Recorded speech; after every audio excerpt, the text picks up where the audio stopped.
In this video, I'm going to show you several snake incidents that we encountered while we were in Wyoming, two of which were rattlesnakes, and one was a snake. We still haven't determined what type of snake it was. The trip was in late June 2020. We had three best friends who just graduated high school and their dads, and so I was one of the dads, and we were out in Wyoming. The intent was prairie dog hunting. One of the dads was good friends with the rancher who lived there, and rancher welcomed us to help clear out some prairie dogs.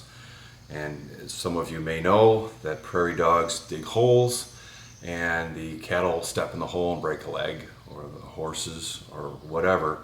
So they're a nuisance, and he welcomed us to his property to go prairie dog hunting. We did that. We had a lot of fun. But on day one, near the evening, we actually had a rattlesnake enter our camp. And at the time the snake entered the camp, one of the dads was with his son out shooting a rifle, and they were within radio range but not shouting range. I was with my son and one of his friends, and we were shooting pistols, just doing some target practice with the pistols and looking at the size of the bullet holes, comparing the calibers. And the other dad was in camp cleaning some things up, and he was in there with his dog named Rex. Well, all of a sudden we heard shouting. It was me, my son, and his friend. We heard shouting from one of the dads who was in camp. "Get over here quick, rattlesnake. Get over here quick, we got a rattlesnake." Something to that effect. I had just unloaded my .357, so we all ran to where he was yelling, and I grabbed 3 bullets. They happened to be 38s. I didn't grab the .357 because I knew in a hurry. And we ran over to where this dad was yelling from. And when we got there, we saw a rattlesnake just literally feet away from the dog Rex. The guy that was there, his weapons were inaccessible. It would take him a while to get it, and he'd have to leave the scene, and who knows what the snake would have attacked the dog. So him knowing that we were loaded and not far away, he called for us. We got there. We did have bullets. I call them buckshot bullets, but they were for the 9mm, where they shoot BBs out, and we brought them specifically in case we encountered snakes and we needed to destroy them. I will warn you, this video is very graphic. Again, we had a predator, venomous predator, enter our camp, and the only way to deal with it was to destroy it. So we did the best we could in the most humane way we could to destroy it. Turns out that snakes, they can live quite a long time with the head cut off, to be very blunt. And in this case we did not cut the head off, but we did shoot it in the head, and it still was moving around like no one's business. So there's some graphic video here coming up showing it. The other dad and his son were reached by radio, and they were able to join us. So all 6 of us were there, and you'll see it in the video. Go. Count to 5 in my brain? Yep. Okay. How scared he is. Yeah, okay.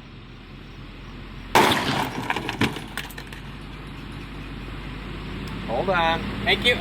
Stay back. Go alive. Stay back. You'll note that the buckshot did not kill the rattlesnake. So we allowed one of the young men to use his rifle to try to destroy the snake.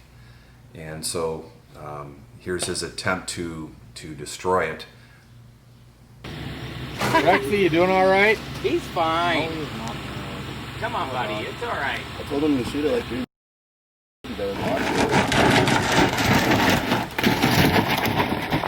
Okay. That's a big Now, one. Oh yeah. I was tripping like a little thing. You got space on that? Yep. In there? Okay. You want to whack it with the regular?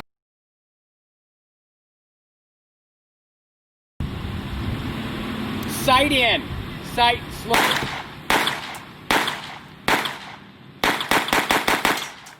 Well, you hit it once.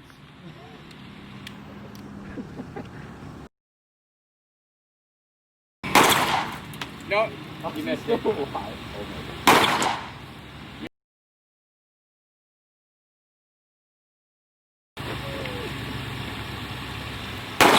Yes.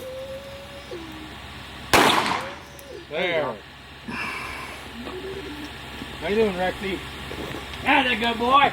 Come on, buddy. What do you got?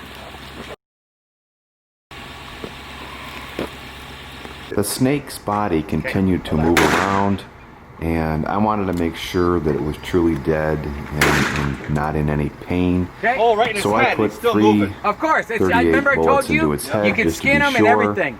and it still continued to move around. So Okay. we were certain it was dead and not feeling pain, even though it was moving around.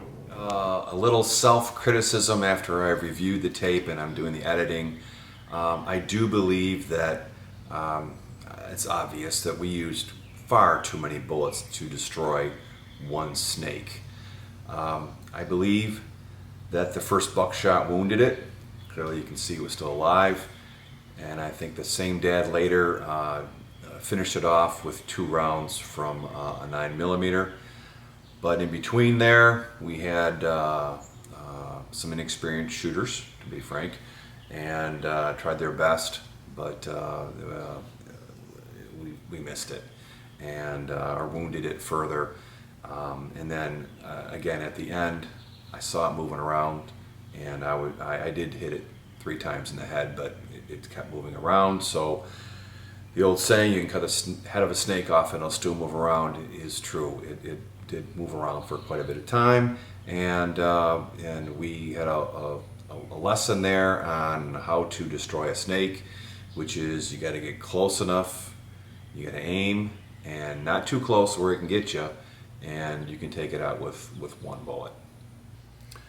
Our location in Wyoming was a small town way out in the wilderness, just a few miles, maybe 1 or 2 miles from the Montana border in northeast Wyoming.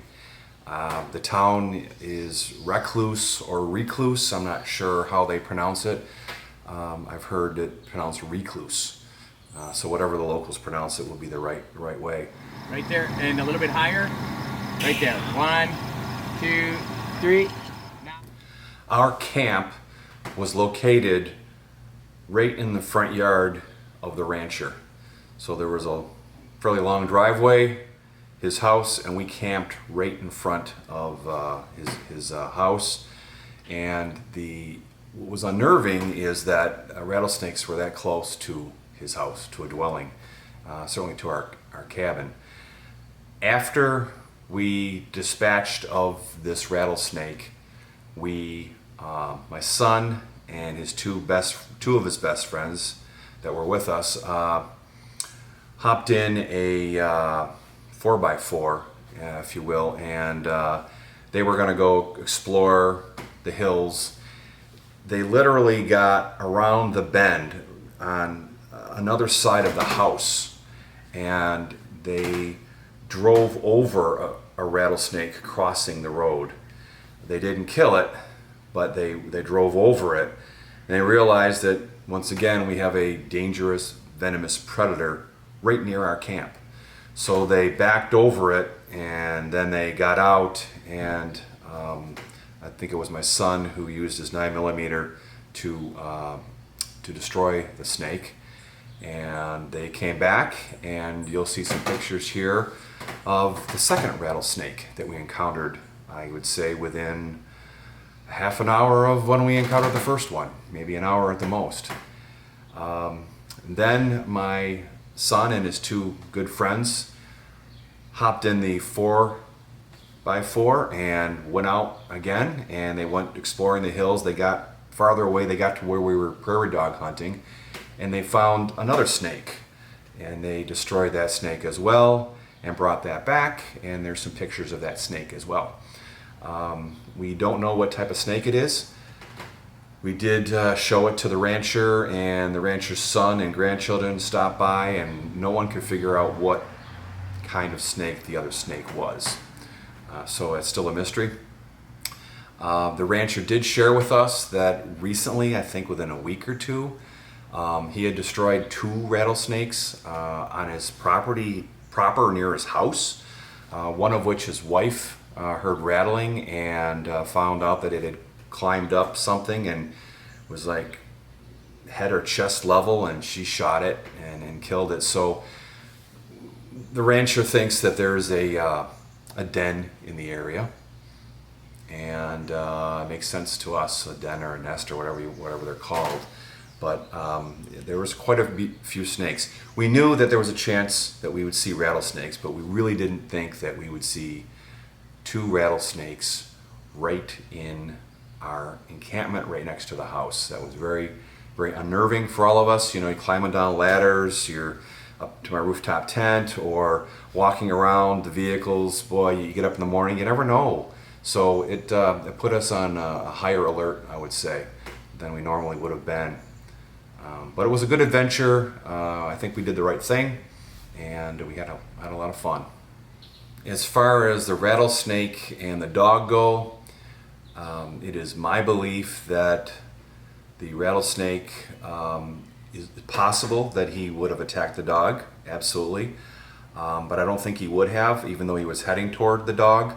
The dog looked like too big a meal, and my perspective is that why waste energy and bite something that can't hurt you, because the dog was in a cage, and why waste energy, and you can't eat it, it's too large to swallow. So I think the rattlesnake would have left the dog alone, but that doesn't matter. We still needed to destroy it. We cannot have a venomous predator in our camp, that close to our camp. There's no way we could have that. We would allow that. So regardless of whether he would have attacked the dog or not, we needed to destroy it. I did talk to the rancher afterwards, and he said that he thought that it would not have attacked the dog as well. And his guess is as good as any, probably better than ours. He lives out there. So that was an interesting experience. The rancher and his son did tell us that they have not had rattlesnakes this many or this frequent in years. So this is an abnormality, and again, that's why we're kind of thinking there might have been a den nearby. The last thing I want to say is that we had a wonderful time. The rancher was very gracious, very knowledgeable, nice man. His family was wonderful. The great state of Wyoming, boy, I don't want to discourage anybody from ever going there. It is beautiful country.